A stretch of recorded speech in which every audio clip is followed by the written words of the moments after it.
Exodus 4. 1. Moses answered, "What if they do not believe me or listen to me and say, 'The Lord did not appear to you'?" 2. Then the Lord said to him, "What is that in your hand?" "A staff," he replied. 3. The Lord said, "Throw it on the ground." Moses threw it on the ground, and it became a snake, and he ran from it.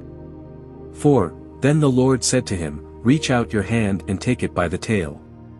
So Moses reached out and took hold of the snake, and it turned back into a staff in his hand.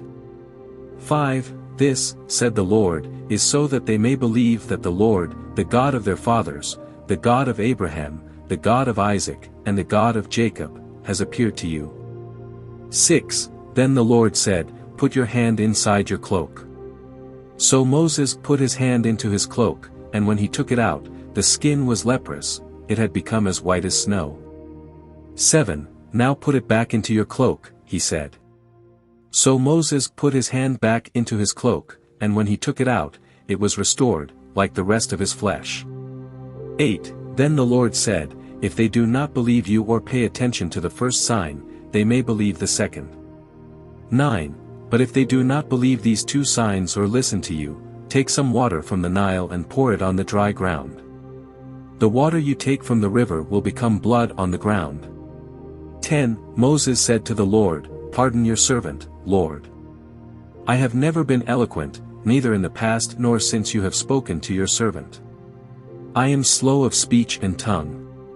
11. The Lord said to him, "Who gave human beings their mouths? Who makes them deaf or mute?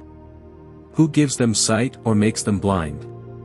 Is it not I, the Lord?" 12. Now go, I will help you speak and will teach you what to say. 13.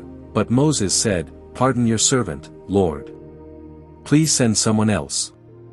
14. Then the Lord's anger burned against Moses and he said, "What about your brother, Aaron the Levite? I know he can speak well. He is already on his way to meet you, and he will be glad to see you." 15. You shall speak to him and put words in his mouth, I will help both of you speak and will teach you what to do. 16. He will speak to the people for you, and it will be as if he were your mouth and as if you were God to him. 17. But take this staff in your hand so you can perform the signs with it. Moses returns to Egypt. 18. Then Moses went back to Jethro his father-in-law and said to him, "Let me return to my own people in Egypt to see if any of them are still alive." Jethro said, "Go, and I wish you well." 19. Now the Lord had said to Moses in Midian, "Go back to Egypt, for all those who wanted to kill you are dead." 20. So Moses took his wife and sons, put them on a donkey, and started back to Egypt. And he took the staff of God in his hand. 21. The Lord said to Moses, "When you return to Egypt, see that you perform before Pharaoh all the wonders I have given you the power to do. But I will harden his heart so that he will not let the people go." 22. Then say to Pharaoh, "This is what the Lord says, Israel is my firstborn son." 23. And I told you, "Let my son go, so he may worship me."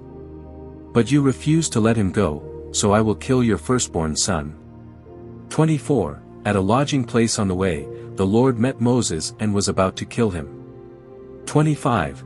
But Zipporah took a flint knife, cut off her son's foreskin, and touched Moses' feet with it. "Surely you are a bridegroom of blood to me," she said. 26. So the Lord let him alone.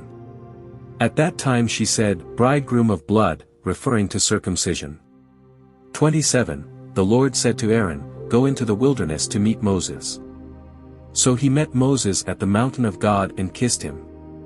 28. Then Moses told Aaron everything the Lord had sent him to say, and also about all the signs he had commanded him to perform. 29. Moses and Aaron brought together all the elders of the Israelites. 30. And Aaron told them everything the Lord had said to Moses. He also performed the signs before the people. 31. And they believed. And when they heard that the Lord was concerned about them and had seen their misery, they bowed down and worshipped.